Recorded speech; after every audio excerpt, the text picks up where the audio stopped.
नमस्कार, देवभूमि समाचारों में आपका स्वागत है। मैं हूं सबिहा। आगे आप मेरे साथ देखेंगे उत्तराखंड से जुड़ी तमाम छोटी बड़ी खबरें विस्तार से, लेकिन सबसे पहले नजर हेडलाइंस पर। बीजेपी से निकाले जाने के बाद हरक को कांग्रेस के रहमो करम का इंतजार। दोराहे पर खड़े हरक के राजनीतिक सफर को लेकर बड़ा सवाल, क्या अब नहीं रही हरक की हनक? पंजाब की तर्ज पर उत्तराखंड में भी उठी चुनाव तारीख बदलने की मांग। विधायक देशराज ने केंद्रीय निर्वाचन आयोग को भेजा पत्र। 14 फरवरी को प्रदेश में होगी वोटिंग। कांग्रेस ने आमदनी न हुई 2 गुनी, दर्द 100 गुना बुकलेट की जारी। किसानों के मसले पर बीजेपी को लिया आड़े हाथ, कहा नाइंसाफी भाजपा को पड़ेगी भारी। और चुनावी सीजन में अलर्ट मोड पर प्रशासन। अलग अलग 2 जगहों से लाखों की नकदी बरामद। दस्तावेज बरामद न होने पर निर्वाचन को सौंपे मामले। हेडलाइंस के बाद बुलेटिन में खबरें विस्तार से, और बात सबसे पहले करेंगे खास पेशकश की। उत्तराखंड के सबसे चर्चित नेताओं में से एक हरक सिंह रावत अपने राजनीतिक करियर के उस दोराहे पर आकर खड़े हो गए हैं जहां वो संभवतः अब तक के सबसे मजबूर और कमजोर हालात में हैं। उत्तराखंड के सबसे चर्चित नेताओं में से एक हरक सिंह रावत अपने राजनीतिक कैरियर के उस दोराहे पर आकर खड़े हो गए जहां वो संभवतः अब तक के सबसे मजबूर और कमजोर हालात में हैं। 2016 में हरीश रावत की सरकार गिराने की अगुवाई करने वाले हरक सिंह रावत पिछले 5 सालों में अपने राजनीतिक कैरियर में जहां ठसक के साथ दिखे, तो 2022 की शुरुआत उन्हें घुटनों के बल पर ले आया। जिस हरक सिंह रावत को 2016 के बाद हरीश रावत के खिलाफ बयानबाजियां करते हुए देखा और सुना गया, वो हरक सिंह रावत अब हरीश रावत को बड़ा भाई बताकर अपने मजबूर होने का सबूत खुद ही दे रहे हैं। उत्तराखंड की राजनीति में कुछ लोग हरक सिंह रावत को शेरे गढ़वाल भी कहा करते थे। मौजूदा हालात में अब वो सोच सकते हैं कि उत्तराखंड की राजनीति का ये शेर भरी जवानी में ही कांग्रेस के रहमो करम पर आकर टिक गया। ये शेर अब न शिकार कर सकता है और न ही इसे अपने ठिकाने का पता है। दिलचस्प ये भी है कि इस शेर का कभी कोई इलाका रहा ही नहीं। हर बार इलाके बदलकर शिकार करने का आदी ये शेर अब अपने इलाके को लेकर भी मुतमईन नहीं हो सकता। हरक सिंह रावत के लिए पिछले कुछ दिन उनके राजनीतिक कैरियर के वो दिन रहे होंगे जब वो स्वतंत्र हैं और पार्टी के बंधनों से हटकर सोचने के लिए मुक्त भी हो चुके हैं। हालांकि हरक ने ये दिन आने की दुआ तो नहीं मांगी होगी, लेकिन अब ऐसे दिन आ ही गए तो सोचने में गुरेज होगा भी नहीं। हरक सिंह रावत राजनीति के जिस दोराहे पर खड़े हैं, उसके बाद उनके लिए क्या विकल्प है, ये भी सवाल है कि क्या हरक सिंह रावत का राजनीतिक प्रभाव अब कम होने लगा है? क्या हरक सिंह रावत चुनाव में जीत की गारंटी हो सकते हैं? ये रिपोर्ट आपको दिखाते हैं। हरक सिंह रावत कभी चुनाव में जीत की गारंटी माने जाते थे। राजनीतिक कैरियर में हरक सिंह रावत उस दौर में भी पहुंचे जब वो अपने आसपास की सीटों पर भी प्रभाव डालने की स्थिति में पहुंच गए। लेकिन बदलते सियासी समीकरणों के साथ हरक सिंह रावत का प्रभाव धीरे धीरे कम होता दिखने लगा। राजनीतिक जानकार बताते हैं कि हरक सिंह रावत के लिए बीजेपी में जाना उनके अपने सियासी कद को कम करने जैसा रहा। बीजेपी का अनुशासन उन्हें उन सीमाओं में लेकर आ गया जहां उनका अपना प्रभाव कम और पार्टी का प्रभाव अधिक दिखने लगा। कांग्रेस में हालात कमोबेश उलट होते हैं। कांग्रेस में रहने के दौरान कांग्रेस से अधिक हरक सिंह रावत अपना प्रभाव दिखाते रहे हैं। 5 साल बीजेपी में रहने के बाद अब जब हरक बीजेपी से निकाले जा चुके हैं, तो ऐसे में ये सवाल लाजमी है कि हरक सिंह रावत क्या अब भी उतने ही प्रभावशाली रह पाएंगे? क्या हरक सिंह रावत अब भी चुनाव में जीत की गारंटी माने जा सकते हैं? मौजूदा हालात और हरक की स्थिति देखकर ये कह पाना मुश्किल है कि वो अब चुनाव में जीत की गारंटी माने जा सकते हैं। अपने बहू के लिए चुनावी जमीन तैयार करने में लगे हरक सिंह रावत को अब ये शायद महसूस भी होने लगा है कि उनकी अपनी सियासी जमीन खिसकने लगी है। यही वजह है कि वो अब पार्टी के लिए काम करने की बात करने लगे हैं। हरक सिंह रावत एक ऐसे नेता रहे हैं जो हमेशा चर्चाओं में रहे। साल 2016 के वाकये के बाद एक बारगी ऐसा लगा कि हरक सिंह रावत उत्तराखंड में वो नेता बन चुके हैं जिनके पीछे राज्य के बड़े नेताओं का हुजूम चलता है। लेकिन अब सवाल ये है कि क्या हरक को खुद ही किसी का पिछलग्गू बनने की नौबत आ गई है? देखिए ये रिपोर्ट। ये सरकार अब 1 मिनट भी रहने का अधिकारी नहीं है। ये सदन के अंदर अल्पत्व में आ गई है और ये संवैधानिक और लोकतांत्रिक व्यवस्था है कि कोई सरकार फाइनेंस के बिल पर अगर गिरती है तो वो सरकार बहुमत खो चुकी है, और जो सरकार सदन के अंदर अपना बहुमत खो चुकी है, ऐसी सरकार को स्वयं नैतिकता के आधार पर इस्तीफा दे देना चाहिए था। लेकिन हरीश रावत इतना बेशर्म है कि वो इस्तीफा नहीं देंगे। लेकिन इसलिए हम सरकार से, महामहिम राज्यपाल से जो है उनके बर्खास्त करने की मांग कर रहे हैं। 2016 के ये वो बयान हैं जब Harak Singh Rawat angry young man की भूमिका में दिखने लगे थे। कांग्रेस के बागियों को बस में सवार करने से लेकर चार्टर्ड प्लेन तक पहुंचाने में अहम रोल निभाने वाले हरक सिंह जिस बगावत के झंडे को लेकर चले, वो झंडा अब उन्हें छोड़ चुका है। कभी बागियों की अगुवाई करने वाले हरक अब अपने पीछे तो छोड़िए, अपने साथ के लिए भी एक अदद साथी को तलाश नहीं कर पा रहे। हालात यूं बदले कि कभी दांत काटी दोस्ती रखने वाले उनके राजनीतिक सखा भी उन्हें दूर से भी देखना नहीं चाहते। अपने पीछे समर्थकों की फौज लेकर चलने वाले हरक अब पिछलग्गू ही सही, लेकिन राजनीतिक अस्तित्व बचाने के लिए हर बलिदान के लिए तैयार हैं। ये सच है कि राजनीति में हमेशा के लिए न कभी कोई मतभेद होता है और न ही कोई यारी होती है। समय और परिस्थिति के आधार पर राजनीतिक निष्ठाएं अपना ठिकाना आसानी से बदल लेती हैं। हरक सिंह रावत के साथ भी ऐसा ही है। हालांकि अब सवाल सिर्फ हरक के राजनीतिक अस्तित्व का नहीं, बल्कि उनकी सियासी विरासत को आगे ले जाने का भी उठने लगा है। हरक अपनी पुत्र वधू के मुंह में उस राह पर चल पड़े हैं जहां उन्हें समझौते भी करने होंगे और त्याग भी करना पड़ सकता है। ऐसे में इस बात की उम्मीद नहीं रखी जा सकती है कि हरक सिंह रावत के साथ नेताओं की फौज दिखाई पड़ेगी। आपको बता दें कि पूर्व सीडीएस जनरल बिपिन रावत के भाई ने बीजेपी का दामन थाम लिया है।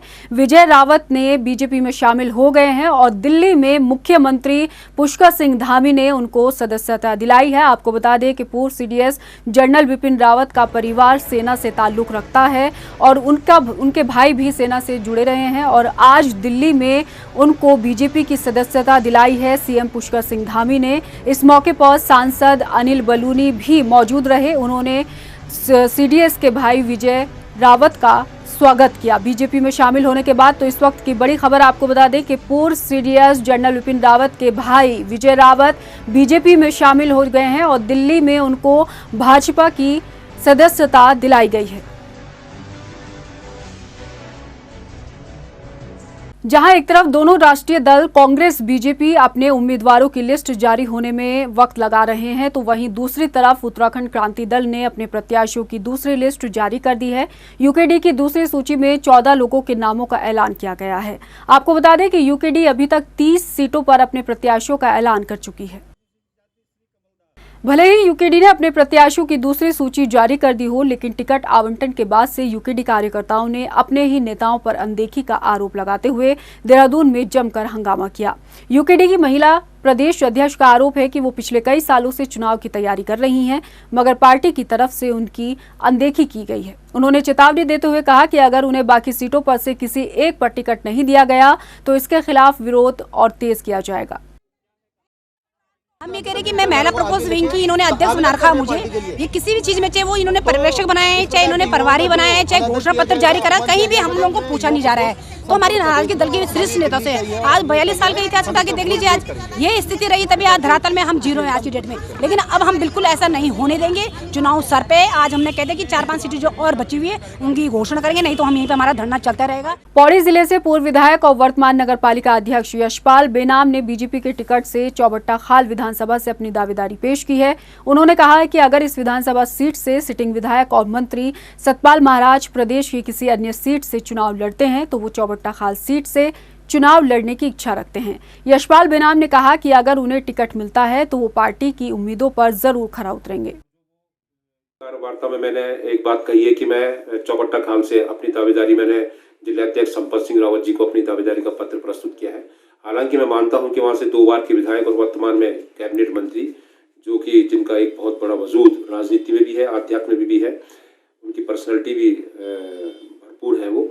तो मैंने चौबट्टा खाल से दावेदारी इसलिए प्रस्तुत की है क्योंकि मैं चाहता हूं कि सतपाल महाराज इस राज्य का नेतृत्व केंद्र में करें। और आपको इस वक्त बड़ी खबर बताते हैं कि चुनाव की तारीख को लेकर अब उत्तराखंड में भी परिवर्तन की मांग उठने लगी है। जी हां, आपको बता दें कि पंजाब की तर्ज पर अब उत्तराखंड में चुनाव की तारीख में परिवर्तन की मांग उठी है और ये मांग उठाई है विधायक देशराज कड़वाल ने। विधायक देशराज कड़वाल ने केंद्रीय निर्वाचन आयोग को एक पत्र लिखा है जिसमें चुनाव की तारीख में परिवर्तन किए जाने की मांग की है। तो आपको बता दें कि ये बड़ी खबर है कि पंजाब के बाद अब उत्तराखंड में भी चुनाव तारीख में परिवर्तन की मांग जो है वो उठने लगी है और विधायक देशराज कड़वाल ने इसी को लेकर केंद्रीय निर्वाचन आयोग को पत्र लिखा है और उत्तराखंड में चुनाव की तारीख बदलने की मांग की है। आपको बता दें कि उत्तराखंड में 14 फरवरी को वोटिंग होनी है और 10 मार्च को परिणाम आने हैं और चुनाव के मद्देनजर ही ये पत्र केंद्रीय निर्वाचन आयोग को विधायक देशराज कड़वाल ने भेजा है जिसमें चुनाव की तारीख बदलने की मांग की गई है। खबरों में बढ़ेंगे आगे। चुनावों के मद्देनजर कांग्रेस ने आमदनी ना हुई दोगुनी दर्द 100 गुना बुकलेट जारी की। हल्द्वानी में इस मौके पर इस बुकलेट को कांग्रेस नेता यशपाल आर्य ने जारी किया। उन्होंने बीजेपी सरकार को आड़े हाथ लेते हुए कहा कि प्रदेश की बीजेपी सरकार ने 5 सालों में किसान की आमदनी दोगुनी तो नहीं की बल्कि उनका 100 गुना दर्द बढ़ा दिया। यशपाल आर्य ने कहा कि किसानों के साथ छल करने वाली बीजेपी को जनता विधानसभा चुनाव में सबक जरूर सिखाएगी। देखिए, भारतीय जनता पार्टी के और केंद्र सरकार के, राज्य सरकार के जो जनता के साथ किया है, किसानों के साथ उन्होंने किया है, उसका लेखा जोखा है। संक्षिप्त में कहना चाहूँगा कि तो महंगाई के सरकार द्वारा महंगाई के खिलाफ आवाज़ उठाने का काम जब पहले 2014 में जोर शोर से किया करते थे, आज उन्होंने महंगाई को चरम सीमा पर ला खड़ा किया है। आम आदमी पार्टी के प्रत्याशियों का ऐलान होने के बाद प्रत्याशी चुनावी प्रचार में जुट गए हैं। बिरान कलियर विधानसभा क्षेत्र के प्रत्याशी शादाब आलम ने तेलीवाला पालड़ी गुज्जर में बूथों का निरीक्षण किया और कार्यकर्ताओं को चुनावी टिप्स भी दिए। इस मौके पर लोगों में पूर्व विधायक के कामों को लेकर नाराजगी देखने को मिली। तेलीवाला में आए हुए हैं हम लोग पोलिंग स्टेशन जो हैं उनका सर्वे कर रहे हैं। वो जो वहाँ के मौजूद लोग हैं उनसे मुलाकात कर रहे हैं, उनसे अपील कर रहे हैं आम आदमी पार्टी के लिए। और लोग बागों का अपार समर्थन मिल रहा है। जो हमारे बुजुर्ग, हमारे बड़े हैं, हमारे युवा साथी हैं, महिलाएं हैं, सब लोगों का अपार समर्थन है। देखो भाई, शादाब आलम जो है एक पढ़े लिखे इंसान है, सादगी है इनके अंदर और काम करने का जज्बा भी है। और हमारा ये जो गाँव है तेलीवाला पालड़ी गुज्जर 101% इन्हीं के पास है। इस बार किसी और को यहाँ वोट नहीं मिलने का।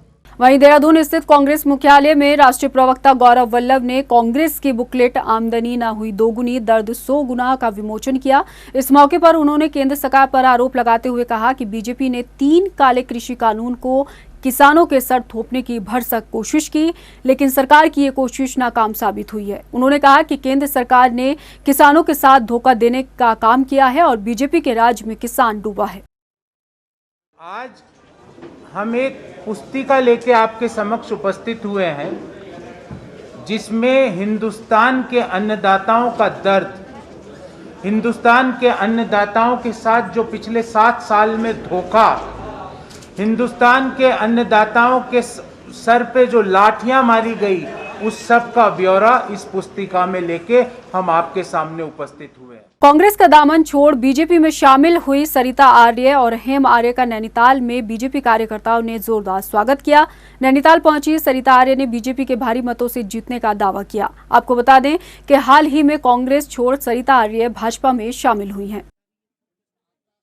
चुनाव आचार संहिता लगने के बाद मुस्तैद फ्लाइंग स्क्वाड टीम ने चेकिंग के दौरान गाड़ी से 30 लाख रुपए कैश बरामद किए हैं। इस मामले में एक व्यक्ति को गिरफ्तार भी किया गया है। फिलहाल पुलिस आरोपी से पूछताछ कर जांच कर रही है। अभी प्रिलिमिनरी इन्फॉर्मेशन अभी कुछ ही देर पहले मिली है कि जो हमारा उड़न दस्ता है फ्लाइंग स्क्वाड, तो उसने नेहरू कॉलोनी यहाँ फवारा चौक में लगभग 30 लाख रुपए जो है अभी जो है पकड़ा है गाड़ी सहित। अभी इंफॉर्मेशन असरटेन किया जा रहा है और इनकम टैक्स डिपार्टमेंट को सूचित कर दिया जा चुका है। इनकम टैक्स की टीम भी वहाँ पे पहुँच रही है। तो वहीं चंपावत में भी आचार संहिता लगते ही पुलिस एक्शन मोड में आ गई है। यहां भी पुलिस ने 2 अलग अलग जगहों से कार चेकिंग के दौरान 8 लाख रुपए की नकदी बरामद की है। दोनों मामलों में पैसा लेकर जा रहे लोग रकम से संबंधित कोई दस्तावेज उनके पास नहीं मिले, जिसके बाद पुलिस ने मामला निर्वाचन अधिकारी को सौंप दिया है। विधानसभा चुनाव के मद्देनजर जो हमारे बैरियर है ककराली गेट पे और जगबूढ़ा पे, इसमें हमारी एफएसटी और एसएसटी की टीम और लोकल थाने की टीम चेकिंग करने के लिए लगाई हुई है। इसी क्रम में दोनों बैरियर्स पे आज हमको 4 अलग अलग व्यक्ति मिले जिनके पास से कुल 8 लाख रुपए हमको मिले थे और उनके संबंध में इनसे पूछा गया और उसके लिए डॉक्यूमेंट्स मांगे गए तो कोई भी साक्ष्य नहीं दे पाए। इस पर हमारे जो भी एफएसटी टीम थी उसको उक्त धनराशि को सीज कर दिया गया है और अग्रिम कार्रवाई के लिए उसको चुनाव सेल को। इन दिनों पर्यटकों से गुलजार रहने वाली सरोवर नगरी नैनीताल कोरोना के बढ़ते प्रकोप के चलते वीरान पड़ी है। नैनीताल की झीलों पर सन्नाटा है तो बाजारों में भी वीरानी छाई हुई है। इक्का दुक्का लोग ही नैनीताल की सड़कों पर दिखाई दे रहे हैं। सैलानियों की घटती आमद से पर्यटन कारोबारी भी चिंतित दिखाई दे रहे हैं। इस बुलेटिन में फिलहाल इतना ही। मुझे दीजिए इजाजत, लेकिन जाते जाते एक नजर हेडलाइंस पर। नमस्कार। बीजेपी से निकाले जाने के बाद हरक को कांग्रेस के रहमो करम का इंतजार। दोराहे पर खड़े हरक के राजनीतिक सफर को लेकर बड़ा सवाल, क्या अब नहीं रही हरक की हनक? पंजाब की तर्ज पर उत्तराखंड में भी उठी चुनाव तारीख बदलने की मांग। विधायक देशराज ने केंद्रीय निर्वाचन आयोग को भेजा पत्र। 14 फरवरी को प्रदेश में होगी वोटिंग। कांग्रेस ने आमदनी न हुई 2 गुनी, दर्द 100 गुना बुकलेट की जारी। किसानों के मसले पर बीजेपी को लिया आड़े हाथ, कहा नाइंसाफी भाजपा को पड़ेगी भारी। और चुनावी सीजन में अलर्ट मोड पर प्रशासन। अलग अलग 2 जगहों से लाखों की नकदी बरामद। दस्तावेज बरामद न होने पर निर्वाचन को सौंपे मामले।